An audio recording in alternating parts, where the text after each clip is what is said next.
ជនទៅគម្រាមគ្នាទៅធ្វើឲ្យគ្នាធ្វើលិខិតធ្វើអីឧទាហរណ៍ថាគាត់ឈប់ធ្វើគ្រូបង្រៀនគាត់សុខចិត្តខំស្មៅយើងបាត់ធនធានមនុស្សបាត់ធនធានមនុស្សដែលមានភក្ដីភាពជាមួយនឹងប្រទេសជាតិចូលរួមបម្រើរាជរដ្ឋាភិបាលខ្ញុំគិតថារឿងនេះខ្ញុំមិនគួរនិយាយបើនិយាយទៅវាអាចប៉ះពាល់ដល់រូបខ្ញុំផងដែរតែដូចខ្ញុំជំរាបប្រាប់ចឹងគ្រូខ្ញុំផ្ទាល់នៅគណៈបព្វពេជ្រអត់មាននិន្នាការប្រឆាំងប្រកាប់មុខទេប៉ុន្តែខ្ញុំវាទៅភ្នែ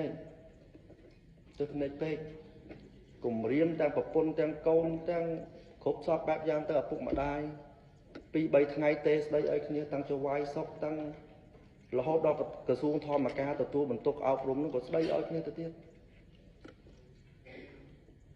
ខ្ញុំមានអីជួយគាត់បានពីព្រោះ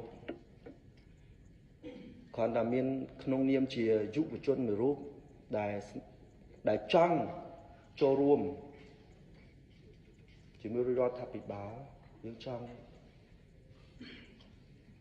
អត់ចង់ឃើញអារូបភាពហ្នឹងវាបាត់បង់ខ្ញុំអត់ដឹងថាពីមុនមានរឿងអីខ្លះក្នុងជារឿងប្រវត្តិសាស្ត្រប៉ុន្តែខ្ញុំចង់ថាចាប់ពីឥឡូវនេះទៅអនាគតតើប្រជាពលរដ្ឋខ្មែរដែលមានឆន្ទៈមានចំណេះដឹងបើគាត់មិនមានគំនិតអីផ្សេងក្រៅពីចូលរួមជាមួយរដ្ឋាភិបាលដឹកនាំប្រទេសយើងគួរតែបើកហើយរឿងនេះខ្ញុំក៏នឹងសរសេរទស្សនៈទានជូនប្រមុខរដ្ឋាភិបាលដែរបើសិនជាអញ្ចឹងទៀតយើងនឹងបាត់បង់ធនធានមនុស្សពិតប្រាកដខ្ញុំធ្លាប់ទៅទស្សនកិច្ចនៅប្រទេសជប៉ុននៅសង្កាត់នឹងឃុំខ្លះអត់មានអ្នកឈរធ្វើចៅសង្កាត់ទេពីព្រោះគេគិតថាធ្វើការងាររដ្ឋទីមួយប្រាក់ខែតិចរវល់ច្រើនរឿងច្រើនអត់មានពេលនៅមួយគ្រួសារពិបាកណាស់រកតំណាងប្រជាពលរដ្ឋមកធ្វើសង្កាត់ឬក៏ឃុំពិបាកមែនទែនតែប្រទេសខ្មែរយើងសបោប៉ុន្តែបែរជាពិបាកពេលខ្លះវាទៅជាអ្នកក្លាហានណាឲ្យតែហ៊ានស្រែកហ៊ានអីវាទៅជាអាចធ្វើមកឈរជាតំណាងប្រជាពលរដ្ឋតែមនុស្សដែលមានចំណេះដឹងហេតុអីមិនបើកសិទ្ធឲ្យគាត់ខ្លះក្នុងការឲ្យគាត់បានចូលរួមដឹកនាំឃុំសង្កាត់ឬក៏ចូលក្នុងរដ្ឋាភិបាលខ្ញុំគិតថា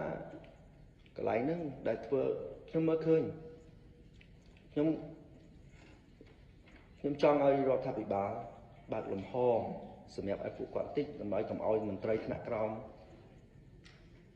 ធ្វើរូបភាពហ្នឹងខ្ញុំមិនគ្រប់គ្រងសម្រាប់រូបខ្ញុំជាប្រធានបដិភូគណៈបព្វពេជ្រហើយសូមអរគុណដែលខ្ញុំមានយោបល់